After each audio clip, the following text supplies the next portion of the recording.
All right, guys. So I'm here today with my girlfriend Sophie. We're going to be stop laughing. We're going to be talking today about myself. We might do a Q&A with Sophie as an individual at some point soon in the future. It's just to answer a few questions I've had from our viewers, directed towards Sophie and myself, and I'm going to give you my best possible insight into what the answers are. So, what was the first question, Sophie? So Danielle has asked, what is the hardest part about staying motivated and how do you overcome that challenge? That's a good question. I think hardest part about being staying motivated. I'd say it's when you don't get the results you want. So oftentimes in bodybuilding, you'll find that your results will stagnate. So you might have a month or so where you'll get more muscular and get leaner or whatever it is. Then time goes on, then you hit a sticking point, or it goes downhill. So your body composition may get worse. How do I get around that? I mean, that comes from experience. So bear in mind, I've been training for around 14, 15 years now at this point. So I've had lots of those stumbling points. It's been up and down, up and down all the time. And that just applies to training as an individual aspect. But in terms of other aspects, I'd say it's just experience and knowing that whatever you come across will change over time. In that the way you perceive things and the difficulties that you have when trying to understand what your body's doing and what your mind's doing as well, because we have a lot of challenges to our, to our mindset as well. In that we think, oh, we're never going to be good enough at this, or no matter how hard we try, this won't be achieved. I don't have time to think of that. I mean, I always say to people, the only guarantee of failure is if you quit, and that's how we know that we will fail. There is always that possibility that you can succeed if you just give it the time to persist and continue being determined and to not give up on your goals. So next one. So Maurice has asked a couple of questions. Five. 5 questions. So, your workout routine, does it need to change often, or would you keep it the same, or do you just change it closer to a contest by increasing the weight and intensity? That's a good question, Maurice. So what's important, what we know about training? We know that we have to stimulate the muscle. So if we're reducing the intensity, we're not stimulating the muscle as much. Therefore, there's less reason for that muscle to stick. So what I'd prefer people to do is to perhaps reduce the volume, but that isn't by default. So some people will be able to train to a point of near maximal intensity just before a competition.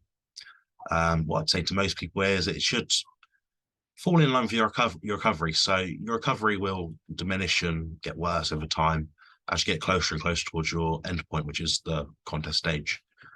At that point, you'll find your recovery will become so bad that you cannot train with 6 to 10 sets of failure training 4 or 5 times a week.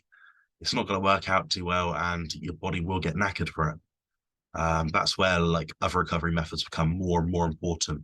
So like I've said before, recovery is the ultimate bottleneck in training and perfecting your craft as an elite athlete. Excellent. Now, a common question, do you need cardio to lose weight or get ripped for a contest, or is it simply training and nutrition? So what I've realized with myself and most people is that, say most people, all people, this applies to everyone. The diet is ultimately the biggest factor in your results for getting ripped. I mean, you're not going to gain huge muscles by just dieting. You might, by having enough protein in your diet and eating sensibly, yeah, you might gain a little bit of muscle, but you do have to train. That's part of it. I just came off an interview with Bruno, actually. I'll link his video in the show notes, but we spoke about this. So we spoke about training and diet and how they go hand in hand, how they interlink. So what we said is basically 85% of your results are diet and the 15% of the results are through training. However, that 15% needs to be optimized and maximized. So you can't be saying, oh, I've done my diet and that's, perfect. then my training has been a bit shoddy. You know, if you want to really maximize your outcomes, you're going to have to put maximal effort into both. Exactly. So when using a carnivore diet to get ripped for a contest, how far out should you start, and how much weight would someone lose to see the results? So, how much weight would someone lose? That's a subjective measure depending on what your endpoint is designed to be. So, if you desire to be 4% body fat on stage, which is very hard to achieve, um, you will end up losing a lot of weight, and oftentimes much more weight than what you would previously imagine. Um, how far out would you start? Again, that depends on you as an individual. So if you're someone, say, 200 pounds, looking to get down to 180 pounds, I might look at perhaps dropping maybe a pound, yeah, maybe a pound to pound and a half, maybe even 2 pounds each week. And that will be quite gradually done over about a 10-week span. Some people can do longer, some people can do shorter. Depends if you're using performance enhancing drugs or not. There's that element to it as well. But you cannot just assume, okay, I'm going to lose 10 pounds a week and maintain it and get ripped in 2 weeks. We know that doesn't really work for anyone. It's going to be quite a drawn out process if you have that mindset going into a competition. It's not sustainable, is it? No, definitely not. No. Okay, so next one. For someone dieting for a contest, how would things change close to the show? So this is related to biofeedback and your metrics that you acquire from logging your gym workouts and your sleep, your training, everything around that. Anything you can measure basically is going to make a big difference. So how things would change.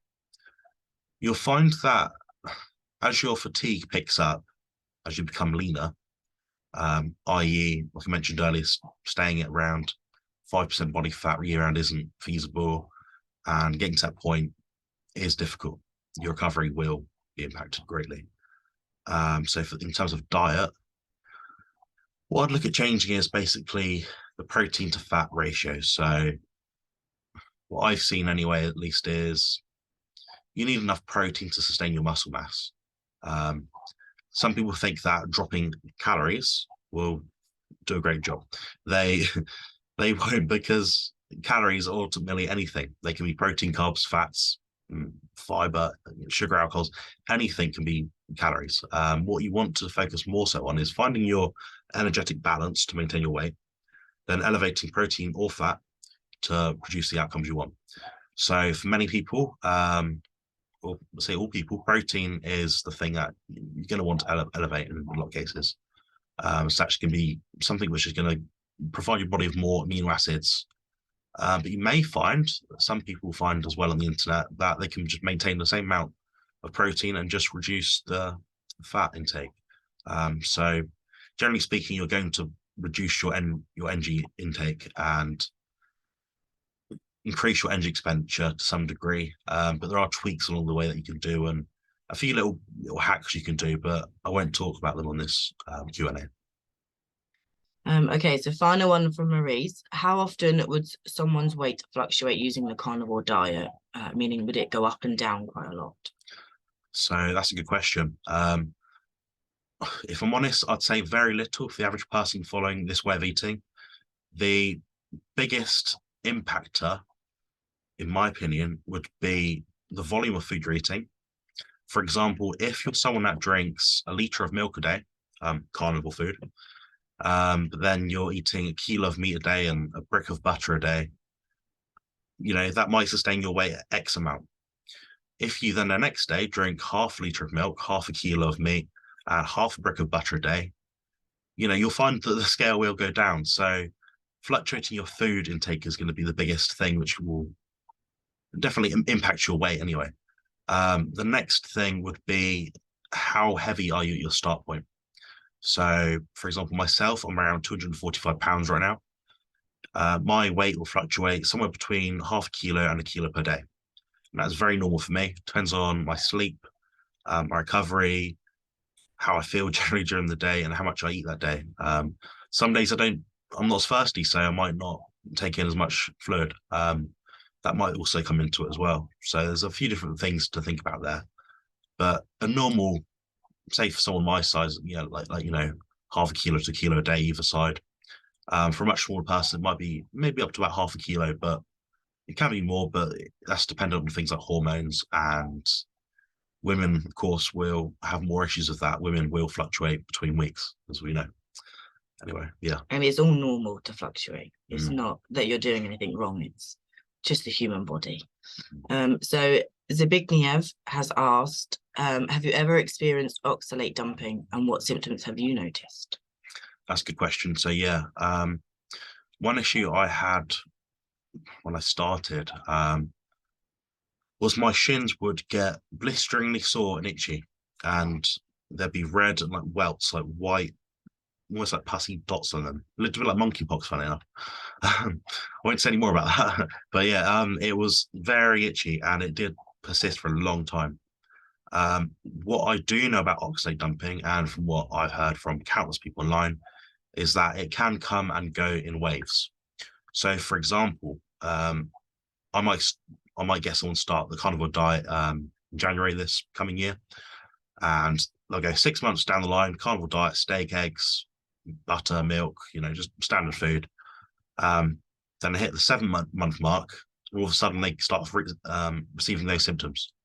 They might have itchy skin, they might have nausea, fatigue, they might have, welts and things in their legs and chins and around their body.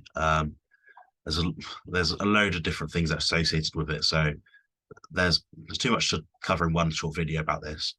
But yeah, that's symptoms I noticed, and they do seem to come and go in waves. And it depends where your start point is as well in terms of diet. So it might be that you're consuming a diet with tons of spinach and tons of oxalates in it, almonds, for example.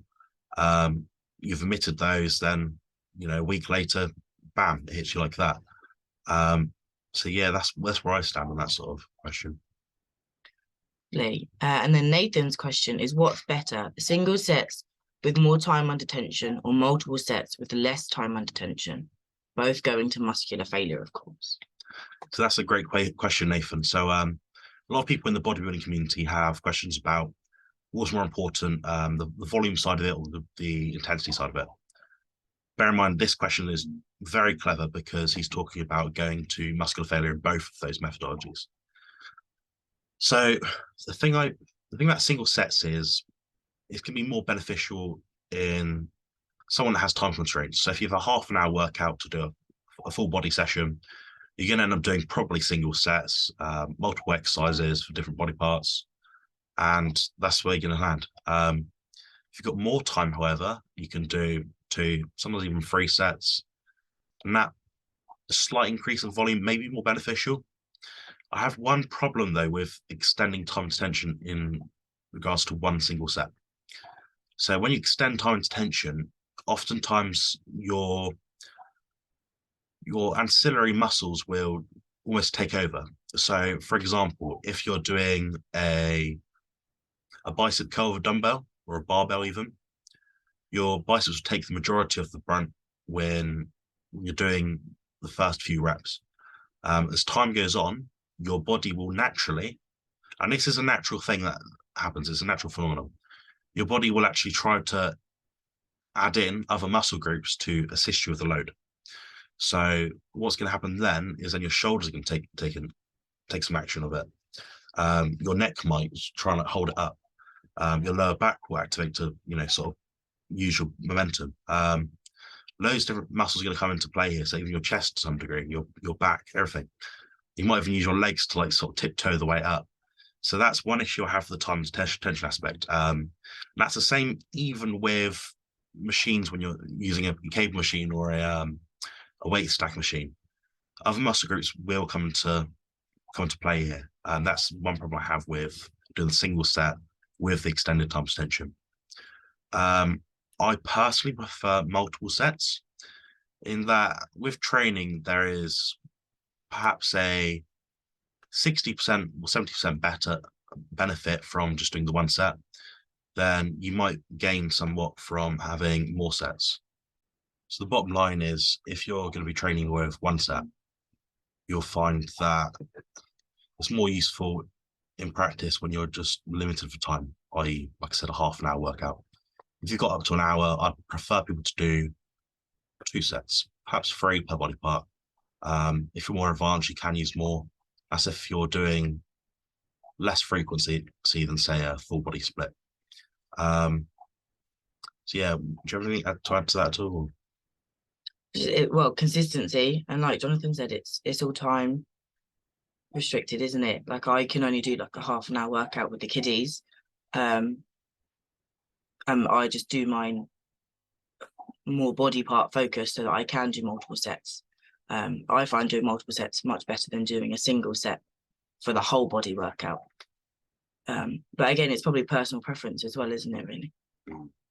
Yeah, I completely agree. Mm. You get maybe something like 60 to 70% benefit from doing one set. You might get 10, 20% more from doing the second set. The third set might be a few percentage points. Um, I mean, the studies out there aren't great on training. They're not tightly controlled like people would imagine. So yeah, it's some trial and error, that sort of thing. And I mean, myself, I do 2 to 3 sets. That's per exercise. Per workout, I might do 15 to 20 sets, usually 3 body parts in that sort of time anyway. So what's the next question? So the next one is Nick's question. What did you enjoy the most about your interview with Rob Goodwin? And is there anything that he currently does that you would like to start incorporating into your own plan or that of your clients? That's a good question, Nick. There's nothing he currently does which I don't do. All I'd say is what I'm doing at the moment doesn't seem to be broken, so I don't need to fix it. If a client fed back to me some information that meant that I had to incorporate something that Rob was doing, then I would, if it was beneficial. Like I said, if it ain't broke, don't fix it. So just leave things as they are. And I think people like to tinker with things and try and eke out extra benefit, but a lot of times it can just be a detriment to them. That's just my opinion anyway. Causes more issues sometimes, doesn't it? Tweaking Yeah, everything all the time. completely. Yeah. And Alicia's question, what is your current supplement stack and what do you recommend for carnivorous bodybuilders to take for gains? That's a good question. The most researched thing I can think of is perhaps creatine monohydrate. They use that in different sports. We know that it helps replenish the ATP energy pathway in that it's used. I'll give you an example. So we're doing a 10 repetition maximum of a bench press. Well, I don't like bench press. Let's change it to a squat. So you might get, if you're training properly, might get 6, 7 reps, perfect technique, ideally get to 10 with perfect technique, but there becomes a point where your technique will break down. You're trying to eke out every last muscle fiber that you can. What creatine does is it allows those last few repetitions or seconds of maximal intensity it increases its endurance to an extent. So it allows you to fire the muscle fibers for a bit longer period of time. So that will accrue more time tension. Going back to what Nathan said earlier about time tension. So that's one supplement. The other one, citrulline, helps with nitric oxide production. Great supplement, helps you get a pump in the gym, which can help your muscle activation, your mind-muscle connection. Another one, caffeine. It can be useful, but can also be detrimental. It can mean that you're able to train at high work capacity because you have more adrenaline in your system. It's a fake adrenaline essentially in a way, but it does the same sort of thing. If it in the case of where it's not great is when you're using it, say before the gym and you train in the evening. That's going to impact your sleep, which means it's not going to be beneficial. It's more of a net negative. So something you have to suss out yourself, and remember it is a poison, so it's not something you want to be using a lot of, at least anyway. Also, I use a B complex occasionally. Here and there, it might be for a phase of a week or two, then I might not use it for a few weeks. D3 and K2 for dosages of that. It's a consultation question, but D3 I'm using less in the summer and more in the winter. That just seems to make sense for me because there's less sun in England in the winter. There's virtually no sun anyway, but what can you do? The next one is magnesium spray, and also use magnesium tablets sometimes. I don't think there's a lot of need for people to actually use this, as extraction rates of magnesium are actually quite low, so we don't actually lose much magnesium. Just for myself, I noticed some anecdotal benefit from taking it in terms of relieving tension in my legs and relaxing. That's just my individual bio hack, but it doesn't mean that everyone has to do that. Okay, and we'll finish off with my question. Save the best till last. Looking back to your first competition compared to your latest, is there anything you would have done differently or wish you'd have known to have done from the start? That's a good question, Sophie. So to outline what I did in my first competition, I ate tuna cans, perhaps chicken breast very occasionally if I felt feeling lucky and felt rich at the time, and maybe like a boiled egg or one scrambled egg or something, and that'd be 5 meals a day. So very high, well, moderately high protein, very low fat, and zero carbohydrate diet. I did that for essentially 4 to 5 months, and I did not get into contest shape. And everyone laughed at me backstage, and they thought I was out of shape. Funnily enough, I was actually doing an hour of cardio that day at that time, and I did not get into shape. I mean, I was ripped, lean, I had abs and stuff, but I wasn't in true contest shape. It just goes to show where hormones are something which are underrated, and how you measure your recovery and training capacity when you're trying to train makes a big difference as well. So, at that point, I was overtrained, undernourished, and my body wasn't doing what I wanted it to do. So it held on to everything it possibly could. We'll say thermodynamics, though, but my body was getting leaner, and I know that for a fact. I know that myself. I couldn't have done any more. The other part of the question is what I've done recently. So recently, I competed using a carnivore diet, and that was beneficial in that I had no extreme hunger signals like I used to. My energy was more balanced compared to years prior, but what I did notice was I had an issue at the end. So I had some roast potatoes. Yes, always the potatoes, man. Roast potatoes the day before the competition, I think the morning of, and a few days before that, I think I had some mash or something. And it wasn't a massive amount of effective energy, but it was something I wasn't used to. My body didn't like it, and it was irresponsible of me to do something where I was adding something to my diet I wasn't previously eating. So lesson learned there. As for that, in terms of what I'd change, I probably would do less cardio. I know for myself, at least in years prior, my energy output would be so high that my energy demand to take in from my food would be so much more. So my body became very stressed out from doing cardio. I say cardio, I mean doing low intensity to moderate intensity, elliptical training, walking on an incline. It wasn't sprinting, but it didn't help my physique outcomes. It didn't elevate my results, and it just gave me sore knees, sore hips, sore feet, and back pain. So I probably wouldn't do that again. I'd find a way to diet without adding in cardio. And also, although I do get a runner's high after about 20 minutes of doing it, I do find that it doesn't really elevate how I feel during the day because I've just sweated a bucket load. So probably get rid of the cardio. You just used all your energy on cardio, haven't you? Yeah, pretty much. And I probably would train more efficiently as well. So I'd reduce the junk volume. So what I mean by that is there's a thing going around where someone basically does loads of warm-ups to train the muscles, then get to the max set. I think a lot of those warm-ups, at least in the context of using a lot of them, is suboptimal. I think it is a waste of energy, and I think it really does tear people down before they're about to do their maximum lift. I think you just have to stimulate a muscle, not annihilate it. People might say, Jonathan, but you're training in your warm-ups to very limited capacity. Well, to an extent, yeah, but how often are you bench pressing or lifting a weight, to suboptimal levels to warm up?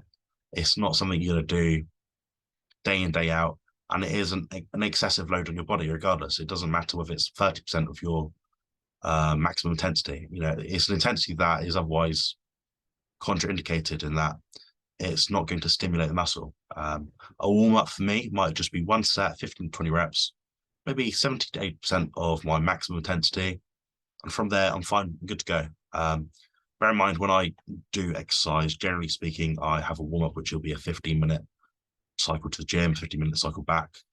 So my heart rate will be elevated and it will be warm before I get in the gym anyway. So there's that aspect as well. So I recommend starting training when you're at least warm. If you're someone that finishes work late and you come in into the gym and you think, oh, I'm just going to go into the gym today from the cold, dreary UK weather and train, you got it all wrong. I'd recommend getting warm first. That doesn't mean you have to sort of sprint on treadmill or do anything. Just be in the warmth of the gym if it is a warm gym. If not, bundle up. So get your hoodies on, your joggers on, try and wrap up warm. So when you do train, you're not going to get injured and your body's going to be in the best possible state to train. Yeah. So I think that's all the questions there for you. It is indeed, yeah. Brilliant. So if you guys have any more questions for next time, just let us know and we'll get back to you on that. Thanks very much for watching. Thanks for watching.